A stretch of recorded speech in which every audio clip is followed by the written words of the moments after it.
Olá, queridos internautas, sejam bem-vindos ao canal do Centro Espírita Jesus de Nazaré. O estudo de hoje é o de perguntas e respostas, e quem irá nos auxiliar são os nossos amigos e facilitadores Eurípides e Ives. Um bom estudo a todos. Olá, amigos, boa noite então. Uma alegria novamente estarmos aqui reunidos para o nosso momento de estudo, este momento de reflexão. Iniciando aqui o nosso perguntas e respostas. Ives, boa noite. Começando aí para nós, então, a primeira pergunta. Boa noite, Eurípides. Boa noite a todos que nos acompanham. É uma satisfação para nós estarmos aqui novamente. A pergunta que nos chega é a seguinte: existe algum momento em que a reencarnação cessa? Ou seja, existe algum momento em que a reencarnação acaba? Da forma como a gente entende, sim, existe um momento em que a reencarnação acaba, e isso está muito bem explicado no Livro dos Espíritos. Só que a gente precisa entender, essa reencarnação acaba enquanto necessidade do espírito evoluir, né? Então, muitas vezes o espírito chega num patamar evolutivo em que não há mais necessidade dele reencarnar. Mas mesmo não havendo a necessidade dele reencarnar, ele pode reencarnar com uma função ou com uma missão específica, no melhoramento daqueles outros espíritos que ainda têm necessidade de reencarnar pela impureza que guardam em seus corações. Então, o Livro dos Espíritos, a doutrina espírita, nas suas obras basilares, nos falam que esses espíritos que já não mais têm a necessidade de reencarnar são os espíritos que atingiram a condição de espíritos puros. Ou seja, nenhuma impureza, por menor que ela seja, né, por mais sutil, melhor dizendo, que ela seja, nenhuma impureza existe mais. Porque enquanto o espírito tiver impurezas em si, aquelas impurezas que são decorrentes das duas maiores chagas da humanidade, que se tratam do orgulho e do egoísmo, enquanto o espírito tiver uma pequena réstia de impureza nesse sentido, ainda há necessidade de filtragem dela. Porque a reencarnação, só para que a gente possa dar um exemplo assim mais alegórico do que se trata, é uma espécie de filtro, né, em que as experiências para o espírito vão representar uma espécie de absorção daquelas impurezas, daquela sujeira que ele ainda traz, que precisa ser absorvida. E essas formas de filtragem, de uma maneira geral, elas se apresentam muitas das vezes através da enfermidade física, elas se apresentam através de uma dificuldade socioeconômica, se apresenta através de inúmeras frustrações no campo afetivo. Então, são todas essas ocorrências da vida material que auxiliam o espírito na filtragem daquilo que ele precisa para evoluir. Uma vez toda essa filtragem sendo executada de uma maneira mais plena, o que ocorre? O espírito atinge o patamar de espírito puro. Ele não precisa mais reencarnar, mas ele ainda reencarna. Se a gente for parar para analisar, Jesus, por exemplo, ele não tinha em si a necessidade de encarnar, vejamos a diferença, encarnar, não reencarnar, no nosso orbe terrestre. Ele não tinha mais essa necessidade, porque ele já tinha atingido uma condição de espírito puro. Porém, ele encarnou na humanidade para poder não passar pelos desafios que a humanidade teria a oferecer para um espírito de um patamar evolutivo inferior. Mas ele reencarnou em missão em missão de auxílio à humanidade. Então, nesse ponto, nesse patamar evolutivo, a necessidade não é mais uma realidade do espírito que atingiu essa condição, tá? Então, enquanto necessidade, não, mas enquanto sacrifício por amor, a reencarnação ainda pode acontecer. Porque imaginemos nós, na condição de espíritos puros, tendo ainda conexões afetivas, precisando de nós, nos desafios da luta comum, da luta da vida terrestre, né? Então, como se diz, como que nós nos sentiríamos, entre aspas, num paraíso de felicidade, olhando para trás e vendo corações amados passando por dificuldade? Qual que é o impulso imediato, até mesmo em se tratando de espíritos com evolução mediana, como a maioria da humanidade é? Imaginem vocês, o impulso é de ajudar os corações amados ainda em dificuldade. Então, mesmo não havendo necessidade nesse sentido, a reencarnação passa a ser uma realidade do espírito que opta por reencarnar. Ele não mais vamos dizer assim, é condicionado à reencarnação, à revelia da sua vontade. Aí o livre-arbítrio, a escolha do espírito em reencarnar, já é uma deliberação consciente. Já é uma deliberação consciente. Então, nesse momento, não havendo mais necessidade, ele não reencarna mais, mas ele ainda pode retornar ao plano físico em missão de auxílio. Então, quando o Livro dos Espíritos nos coloca no capítulo intitulado A Progressão dos Espíritos, nós vamos ver que no topo evolutivo está os espíritos de primeira ordem, que são os espíritos puros. Então, nesse sentido, quando atingem essa condição, não precisam mais reencarnar. Mas a gente precisa passar por todas as etapas anteriores da evolução para que a gente possa chegar um dia nessa condição. Ainda está muito longe, no meu modo de ver, de uma realidade geral da humanidade, essa condição de espíritos puros. Um longo trajeto de experiências reencarnatórias ainda se faz necessário a fim de que a gente possa burilar aspectos do nosso sentimento que muitas vezes nós desconhecemos no presente momento, mas que ainda são dificuldades que vão se apresentar para nós no momento certo, né, Eurípides? Porque nenhum de nós pode afirmar com absoluta certeza que nós já nos conhecemos através do autoconhecimento de maneira integral. Nós conhecemos alguns ângulos de nós mesmos, né? E através do conhecimento desses ângulos limitados que nós temos de nós mesmos, nós vamos trabalhando a nossa melhoria de acordo com aquilo que nós percebemos de nós mesmos. Mas aquilo que nós percebemos de nós mesmos não representa a totalidade de nós mesmos. Entendem? Então é como se nós percebêssemos parcialmente, e à medida que nós vamos evoluindo através das inúmeras reencarnações, nós vamos percebendo aspectos diferentes da nossa realidade interior, a fim de que nós possamos trabalhar eles. Porque nós não temos estrutura moral e intelectual no presente momento para nos perceber na mais profundidade do ser e no seu aspecto mais amplo.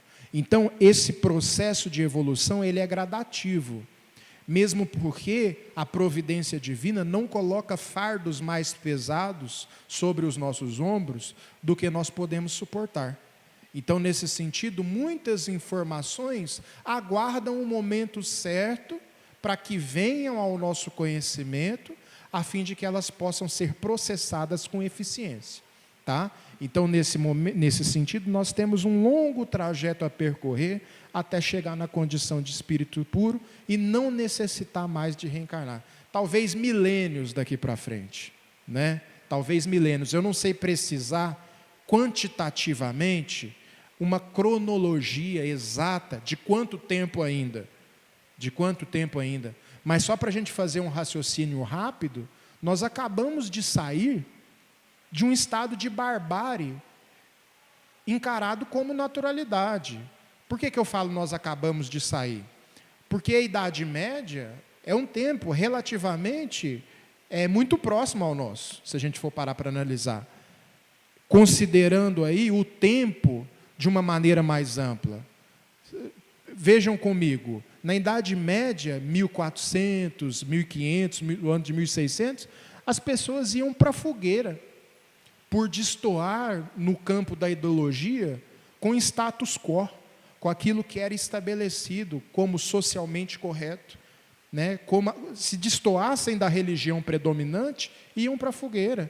A mediunidade, por exemplo, era perseguida dessa maneira, né? Os médiuns na Idade Média, eles tinham a sua existência ameaçada pelo simples fato do fenômeno mediúnico eclodirem neles de uma maneira natural, né? Então, quer dizer, a brutalidade, o primitivismo que existia na humanidade, se trata de um tempo muito próximo ao nosso, e nós trazemos ainda o reflexo desse passado recente. Então, nós agora estamos adentrando, no meu modo de ver, numa era mais ou menos assim de adolescência espiritual. Nós não somos mais crianças espirituais, aquelas que por motivos banais, eu estou falando isso de uma maneira geral à humanidade, é claro, mas aqueles que por motivos banais assassinavam os outros sem o menor pudor, né, o que eu caracterizo como uma infância espiritual da humanidade, e nós já entramos num momento de adolescência espiritual. Mas até entrar na maturidade espiritual, a gente vai levar aí um bom tempo reencarnando para que a gente possa chegar nessa condição. Tá bom? É um processo, né, Ives, como você colocou. Bom, a pergunta que nos chega é que os espíritos podem influenciar a gente a beber e fumar. Se pode, né? Tem um parente que bebe horrores e nem fica bêbado. E às vezes vejo ele conversando com alguém invisível, trocando altos papos, né, Ives? Altos papos. Bom, Kardec vai nos trazer uma pergunta no Livro dos Espíritos, que é a pergunta 459, justamente indagando a espiritualidade, se os espíritos assim podem nos influenciar, né? E a resposta é de tal maneira que eles nos dirigem. E aí a gente vai analisar a questão de dirigir-nos, ou seja, de coordenar-nos, ou seja, de nos colocar numa condição assim de como se a gente fosse manipulado por eles, né? Então, a questão da influência espiritual ela é muito, muito profunda e muito intensa, que nós não percebemos como ela acontece em torno de nós, que nós não percebemos de que maneira isso acontece. E a forma de realmente compreender tudo isso, o Ives falou muito aqui, a questão do encontro consigo mesmo através desse autoconhecimento, que vai levar-nos muito tempo para a gente começar a entender todos esses processos que nos acontecem diante da vida, diante dessas condutas nossas na vida, né? Mas para entender se os espíritos nos influenciam a beber e a fumar, obviamente para mim e para o Ives aqui, que não somos dados a esse tipo de vício, ou seja, nós não temos mais essa tentação dentro de nós, eles vão tentar, né, Ives, mas não vai conseguir. Ou seja, por quê? Porque nós não somos propensos a isso, nós não estamos abertos a isso, nós não estamos buscando isso. Mas uma pessoa que de fato tem esse vício ainda instalado dentro dela, ou seja, essa tentação, conforme Jesus nos coloca, para a gente possa refletir acerca das tentações que nos assolam, ou seja, que nos batem à porta, porque de fato, na verdade, a tentação ela está dentro de nós. É um vício que todos nós carregamos em qualquer situação das questões cotidianas da vida. Então, a pessoa que, de fato, ela é dada a esse vício, ela traz isso dentro dela, vai acontecer, sim, essa influenciação para que ela possa buscar esse caminho do vício, seja do álcool, seja do fumo, seja das drogas, seja lá qualquer vício que seja, até mesmo na questão do sexo em si, a pessoa que traz ainda essa animalidade sexual dentro dela, ela vai estar sempre buscando isso, e isso acaba que se torna um vício, algo que de fato tem a ver com a obsessão, tem a ver com a influência que os espíritos exercem, mas tudo tem a ver com o que a pessoa está trabalhando em si, né? Então, nós estamos falando aqui da questão da tentação. Se eu não trago esse vício dentro de mim, se eu já trabalhei esse sentimento, ou eu não tenho mais propensão a isso, não vai acontecer nada. Mas se a pessoa, infelizmente, ainda traz essas questões a serem buscadas através do conhecimento, de analisar aquilo que condiz, aquilo que não mais condiz na sua vida, conforme Paulo vai nos colocar, tudo é lícito, você tem as escolhas, você pode fazer o que você bem quiser, mas lembrando sempre que livre-arbítrio é responsabilidade, então você será sempre responsável pelas suas atitudes, pela sua conduta, pelas suas escolhas. E aqui fala também que às vezes vê a pessoa conversando, tendo altos papos. Na verdade, ela está ali daquele momento com ela mesma, né? Já passou, vamos dizer, né, Lívia, está bem para lá do que para cá, envolvida nesse vício, nesse álcool, que ela está ali simplesmente blasfemando, falando a esmo, e muitas das vezes nós vamos achar que às vezes tem um espírito ali envolvido com aquela pessoa. Sim, tem, mas às vezes ela nem está vendo, ela nem está percebendo, porque ela não está conseguindo perceber tudo isso. Mas, de fato, conforme a doutrina espírita nos traz, e é muito propenso esse entendimento da questão do vampirismo, né, que nos traz o entendimento acerca disso, a pessoa que está ali nesse vício todo, ela não tem entendimento o que por trás está de tudo isso, né? Então a gente precisa sim buscar compreender mais, analisar mais e compreender o que Kardec nos traz a respeito desse tema na pergunta 459, colocando que de fato a influência ela existe e da forma que nós, às vezes, nem percebemos, ela acontece muito mais frequente, com muito mais intensidade, né? Então, ter esse entendimento, buscar compreender tudo isso e o que nós podemos fazer para ajudar essa pessoa. No momento que ela estiver em sã consciência, tentar conversar com ela, tentar expor para ela as questões que ela passou naquele momento que ela estava fora de si, totalmente embriagada, totalmente envolvida nesse vício que ela se encontra, né? Então, ter essa busca, essa compreensão, entender que a tentação ela existe dentro de cada um e cada um vai começar a se conhecer, entender aquilo que ele é mais dado ao deslize ainda, ao vício que ainda ele traz dentro de si, seja nas questões que a gente expressa através do verbo, através do jeito de falar, através do jeito de agir, através do jeito de se comportar diante da vida, e as outras questões que são tantos outros vícios, né? Os 7 pecados capitais, né, Ives? Às vezes até mesmo uma questão de dinheiro e tudo mais. Então a gente pensar nessas questões de fato e reconhecer que estamos sujeitos aos equívocos, aos erros, conforme todos estão nessa caminhada evolutiva. Qual é a vantagem de ser humilde? A vantagem de ser humilde é você estar sempre aberto para o crescimento, né? Quem não quer crescer e se desenvolver como ser humano, né? Eu acho que a pessoa que nega isso é uma pessoa que nega a própria vida. E você negar a vida é uma mostra de um vazio existencial, de um nível de futilidade sem precedentes. Então, qual é a vantagem de ser humilde?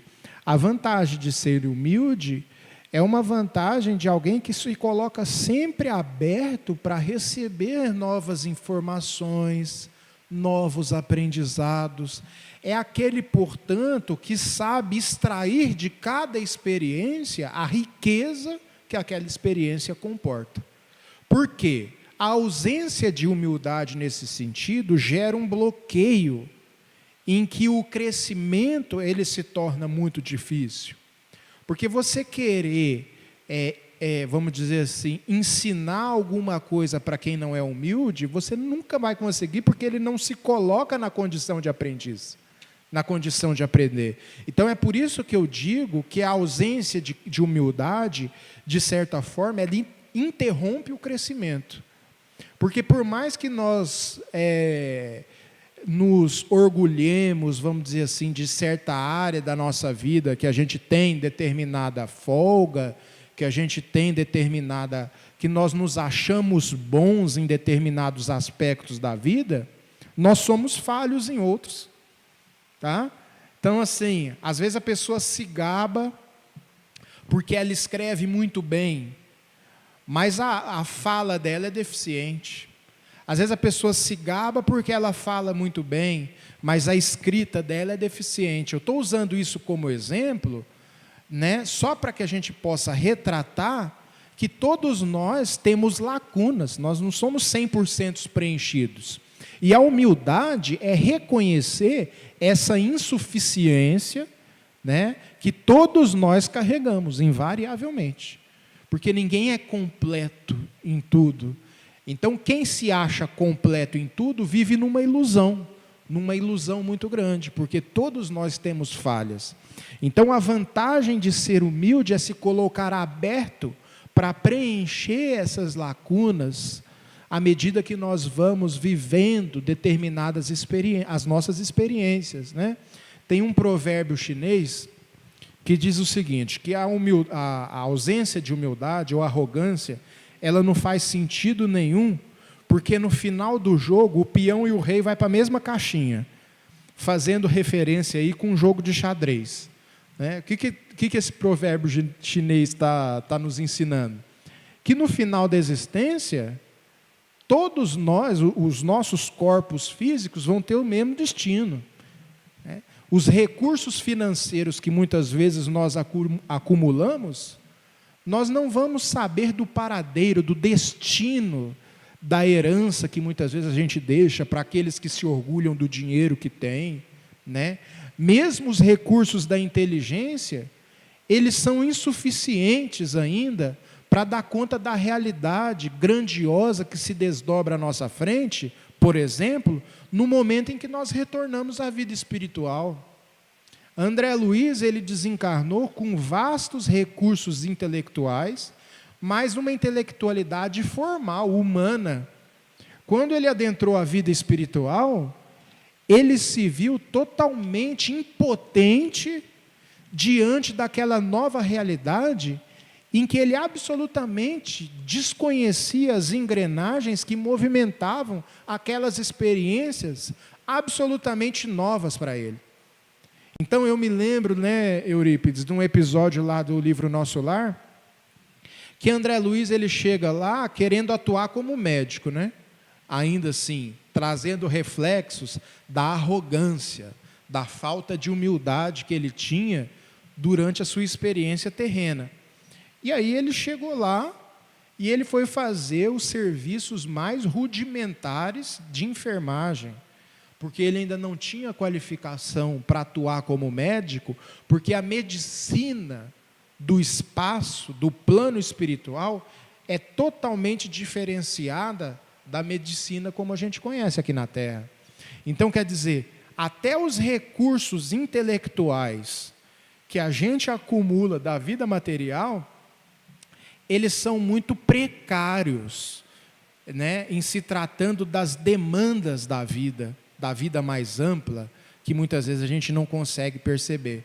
Então, quer dizer, a vantagem de ser humilde é a vantagem de se colocar aberto para o crescimento. Sem falar, porque para a gente falar da vantagem da humildade, é preciso a gente falar da desvantagem da falta de humildade, para a gente poder também perceber como é que funciona isso aí. Qual que é a desvantagem da falta de humildade? Emmanuel tem um capítulo no livro Pensamento e Vida, em que ele dedica a reflexão do conteúdo ali, totalmente à questão da humildade. E ele diz o seguinte, que a humildade, conceituando a humildade na visão de Emmanuel, a humildade é o conhecimento do ser de si mesmo perante a grandiosidade do universo. É o reconhecimento da nossa verdadeira condição diante do universo, né? Então, quer dizer, humildade é se reconhecer tal como a gente é, pessoas limitadas, precárias, pessoas insuficientes. Não estou falando isso para acabar com a autoestima de ninguém. Eu estou falando isso só para a gente poder perceber que muitas das vezes a gente se acha mais do que verdadeiramente é, né? A gente se acha mais inteligente do que verdadeiramente a gente é. A gente se acha com mais recursos morais do que a gente realmente tem. A gente se acha melhor que os outros. O que te leva a pensar que você é melhor que o outro, né? Quem diz que aquele ponto que você se julga melhor que o outro esse outro não vai ter outro ponto que ele também julga ser melhor que você e verdadeiramente seja melhor que você, num ponto diferente daquele que você se julga bom. Então, quer dizer, todos nós temos vantagens e desvantagens, temos, de certa forma, virtudes e imperfeições, temos pontos da nossa inteligência desenvolvidos e outros pontos não. Às vezes a pessoa ela é inteligente no sentido assim, de um raciocínio mais exato, cálculo. O outro já é mais inteligente para questões filosóficas, para escrita, literatura, essas coisas. Ou seja, nem no campo da inteligência nós podemos achar que a nossa especialidade ela represente toda a totalidade do que representa a intelectualidade. Né? Porque às vezes você pega aí um Stephen Hawking, um grande físico, ele é um gênio no campo da física, mas será que ele é tão bom também no campo da literatura, por exemplo? No campo da história? Não, ele é especialista numa área, né? E existem outros especialistas nas mais diferentes áreas. Ou seja, a gente tem que ser humilde nesse sentido, porque a gente sempre tem o que aprender. E aí Emmanuel até coloca uma coisa muito curiosa, que a falta de humildade gera uma tensão psíquica no indivíduo, porque ele passa a adotar como uma realidade interior uma competitividade destrutiva. Porque aquele que não é humilde, ele está sempre competindo, porque ele está sempre querendo se mostrar melhor que os outros. Isso cria um desassossego interior para aquele que não cultiva a humildade, né? Sempre vai ter alguém melhor do que ele. E como ele não é humilde, né, ele vai gerar uma tensão psíquica muito grande ao perceber aqueles que estão acima dele. Muitas vezes de não aceitação da vida que tem. Às vezes a não aceitação da vida que a gente tem é num movimento em que a gente olha ao nosso entorno e às vezes observa vidas que a gente queria viver, mas não vive.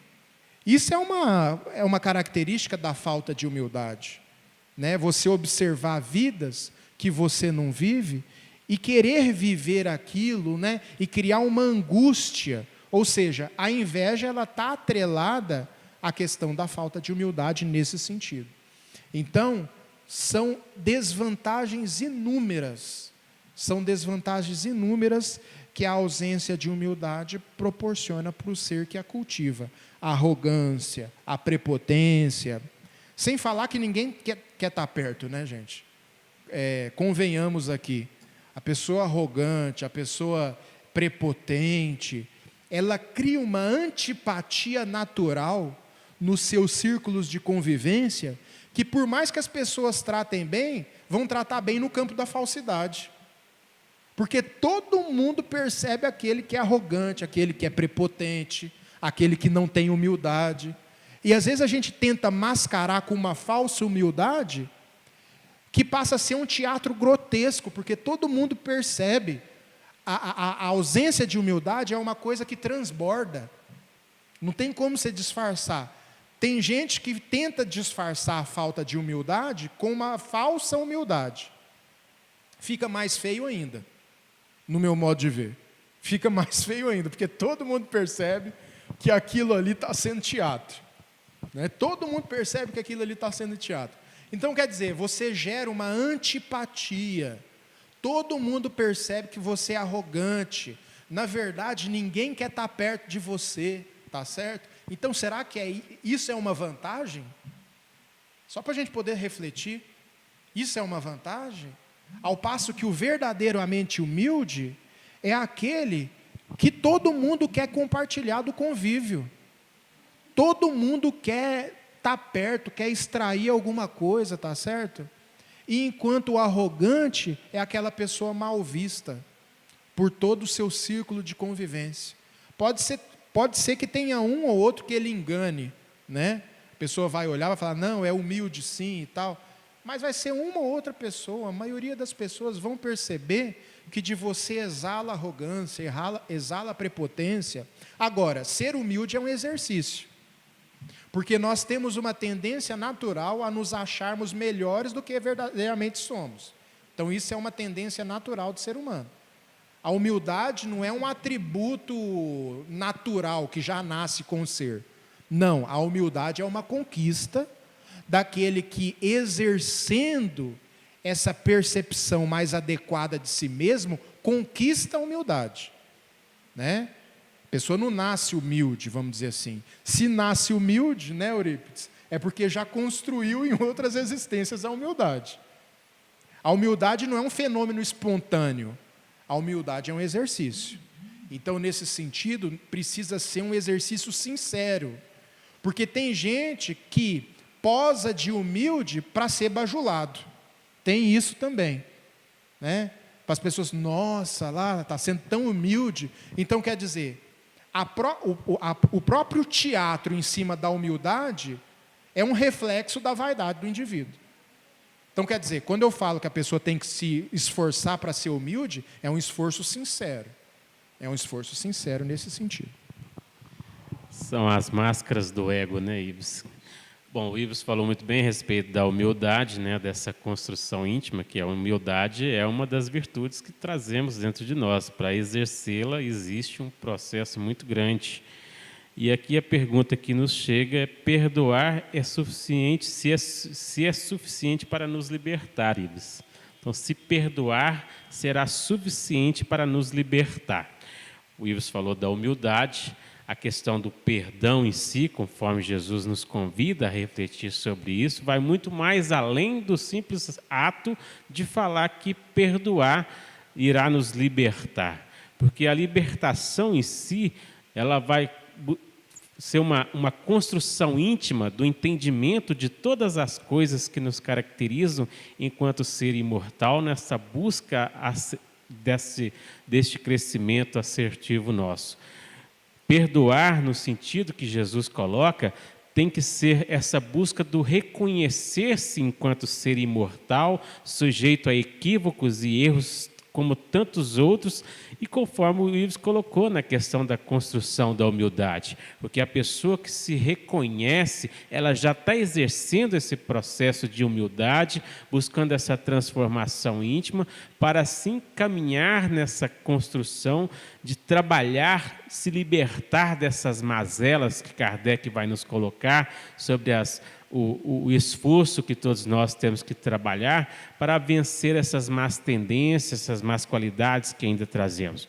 O perdão é algo que nós temos que construir em nós, nos colocando, conforme Jesus coloca, no lugar do outro. Porque se fosse conosco algo, como nós nos colocaríamos, iríamos querer que as coisas acontecessem para nós. Então é a questão que o Ives colocou da humildade. Às vezes nós iríamos querer ser perdoados sem fazermos o ato de perdoar. Isso é se exaltar, conforme Jesus coloca. Isso é querer se vangloriar das coisas, querer que os outros façam por você algo que você ainda não está preparado para fazer. Então, se libertar de fato só através desse ato de perdoar não é o caminho. O caminho ele é muito mais íntimo, muito mais propenso a vencermos tantos pendores, tantas questões egóicas que ainda trazemos dentro de nós, tantos vícios, tantas tentações, igual nós falamos na pergunta anterior, de algo que ainda nós precisamos cultivar o amor em nós. Porque o que vai nos libertar de fato é o amor que nós vamos exercer em prol do outro, é o amor no sentido que Jesus traz de fazer ao outro o que se quer para si mesmo. Então é esse ato de amar, de buscar essa conquista íntima para compreender de fato o que é o perdão, o que vem a ser perdoar os pecados, perdoar os equívocos alheios e os nossos, esse auto-perdão, essa construção íntima que todos nós vamos assim caminhando para poder construir essa paz interna, conforme Jesus coloca. A paz que eu dou, o mundo não oferece, porque, na verdade, nós vamos querer que o outro ainda faça por nós o que nós não estamos trabalhando para fazer pelo outro, né, Ives? É muito mais profundo essa questão do perdão. Nosso tempo aqui não vai dar para aprofundar muito, porque nós estamos no finalzinho aqui já encerrando. Passo aqui para o Ives, se tiver mais alguma outra pergunta, mais alguma outra colocação. E desde já agradecer a todos por mais este momento de estudo aqui, que possam todos estar sempre com Jesus no coração.